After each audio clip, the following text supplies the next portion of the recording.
Assalamualaikum warahmatullahi wabarakatuh. Alhamdulillahirabbil alamin.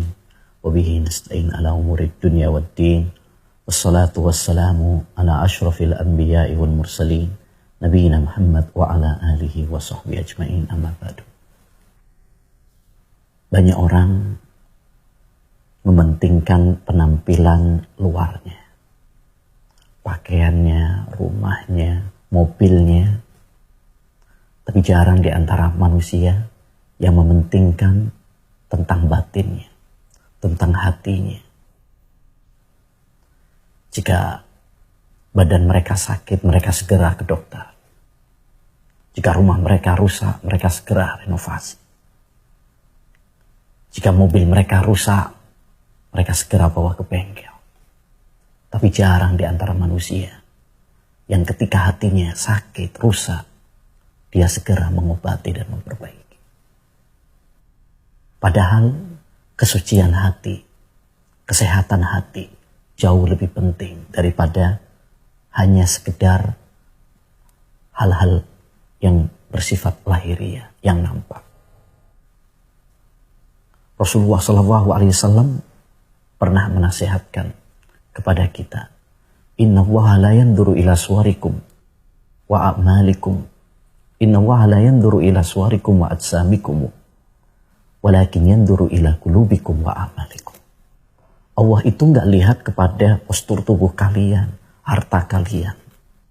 Tapi yang dilihat oleh Allah Subhanahu wa taala adalah hati dan amal perbuatan kalian. Inna akramakum indallahi atqakum.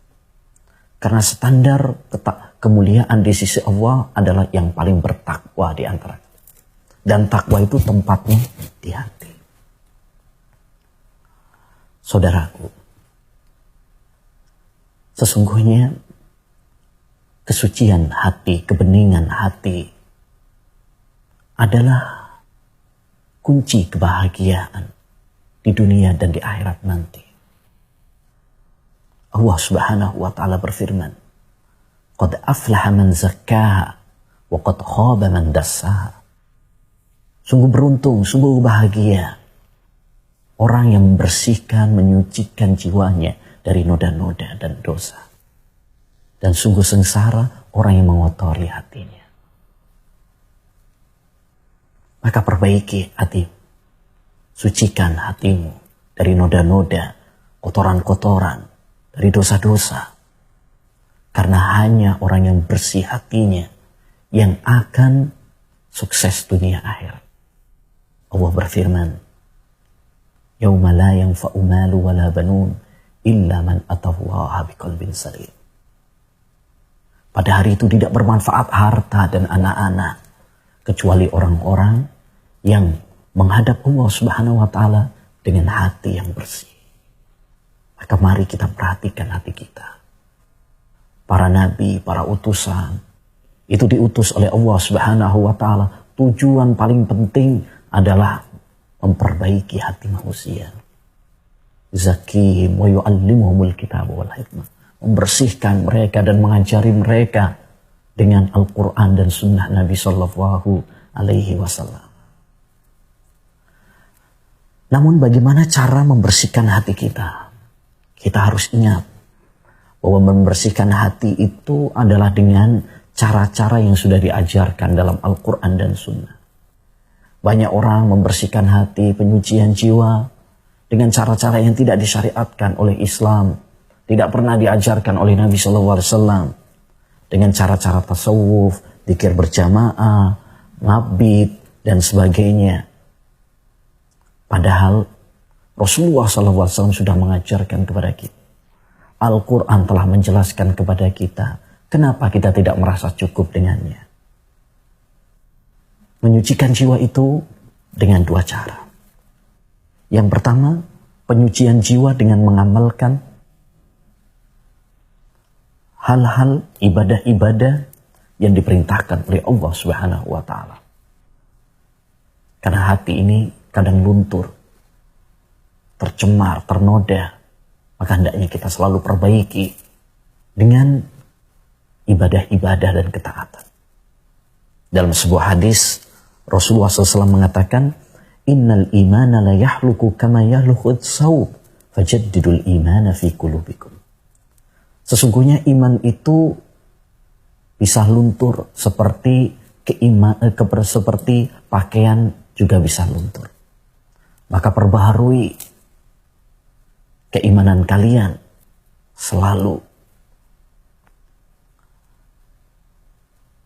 Yang kedua, menyucikan jiwa itu adalah dengan meninggalkan dosa-dosa. Kemaksiatan-kemaksiatan yang akan merusak dan meracuni hati kita. Imam Ibnul Mubarak pernah mengatakan, Ra'aitu dzunuba tumitul quluba wa qad yurisu dzullah idmanuha. Saya melihat dosa-dosa itu adalah mematikan hati dan menjadikan pelakunya hina dan dina. Maka lakukan amalan-amalan yang bisa menjadikan hati ini menjadi bersih, menjadi suci. Di antaranya, pertama, banyak berdoa kepada Allah. Karena yang membolak-balik hati ini adalah Allah Subhanahu wa Ta'ala. Makanya Rasulullah SAW mengajarkan kepada kita untuk selalu berdoa kepada Allah, meminta kesucian hati. Nah, di antara doa Nabi SAW, Allahumma ati nafsi taqwa wa zakkiha anta khairu min zakkaha. Ya Allah, berikanlah kepadaku kesucian hati. Kamulah sebaik-baik yang memberikan kesucian hati, ketakwaannya, kejernihannya. Tidak ada yang bisa memberikan kesucian hati kecuali karena berkat taufik dari Allah Subhanahu wa Ta'ala. Makanya ketika kita mendengar orang yang iqamat mengajak kita untuk sholat, ya, qad qamatis sholah, hayya 'alas sholah, hayya 'alal falah, kita dianjurkan menjawab dengan ucapan apa? La haula wala quwata illa billah. Tidak ada daya dan upaya kecuali dengan kekuatan Allah, kemudahan dari Allah Subhanahu wa Ta'ala. Yang kedua, lakukan juga semangat belajar ilmu agama. Karena keimanan, kesucian ini, kesucian hati ini adalah dengan ketaatan dan ibadah. Tapi untuk mengetahui ketaatan dan amal ibadah yang diridhoi dan dicintai oleh Allah, tentu butuh ilmu. Makanya banyak ayat dan hadis Nabi SAW yang menganjurkan kepada kita untuk semangat belajar ilmu agama. Bahkan kata Nabi, "May yuridillahu bi khairan yufaqihu fid din." Siapa yang dikehendaki oleh Allah Subhanahu wa Ta'ala kebaikan, maka Allah Subhanahu wa Ta'ala akan fahamkan dia tentang agama. Jadi ilmu adalah kunci kebaikan. Seluruh kebaikan sumbernya adalah ilmu agama. Makanya kita harus bersemangat dalam belajar agama. Tidak cukup hanya itu, yang ketiga adalah kita mengamalkan. Karena tidak ada artinya ilmu kalau tidak kita amalkan. Kata Imam Ibnul Qayyim, kullu ilmin la yazidul imana quwwatan fa huwa madhul.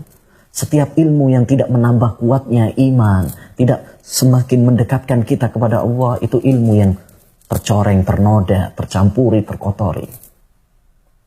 Maka amalkan ilmu yang sudah kita pelajari dalam ibadah kita, dalam akhlak kita, dalam keseharian kita, supaya kita betul-betul selamat dari laknat Allah Subhanahu wa Ta'ala dan murka Allah Subhanahu wa Ta'ala, sebagaimana Allah telah murka kepada orang-orang Yahudi yang telah memiliki ilmu tapi tidak mengamalkannya. Dan di antara kiat untuk agar kita meraih kesucian jiwa juga adalah dengan selalu introspeksi diri. Bagaimana kita selalu berupaya mengevaluasi diri kita. Ya ayyuhalladzina amanu taqullah wal tandur nafsum ma qaddamat lighad. Wahai orang-orang yang beriman, bertakwalah, takutlah kalian kepada Allah, dan hendaknya setiap jiwa memperhatikan apa yang telah dia perbuat untuk hari esok. Kita koreksi, kita evaluasi Apakah kita banyak melakukan ketaatan atau banyak melakukan dosa? Kewajiban apa yang sudah kita lakukan dan belum kita lakukan? Dosa apa yang sudah kita kerjakan?